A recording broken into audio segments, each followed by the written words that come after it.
சொல்லிட்டு இங்க யாரும் பிரச்சனை பண்ணல. இவங்க எல்லாருமே என்ன தெரியுமா பிரச்சனை பண்ணிட்டு இருக்காங்க?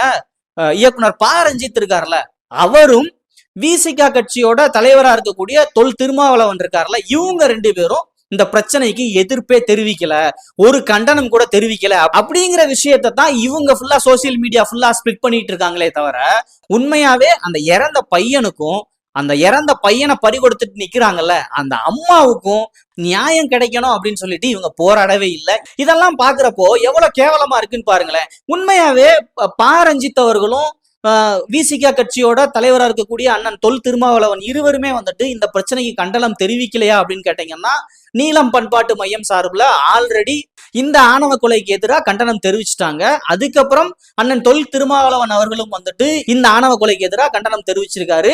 ஒருவேளை உங்களுக்கு அவங்க கண்டனம் தெரிவிச்ச விஷயம் உங்க கண்ணுக்கு புலப்படலை அப்படின்னா, நீலம் பண்பாட்டு மையத்தோட அபிஷியல் பேஜையும் அண்ணன் தொல் திருமாவளவன்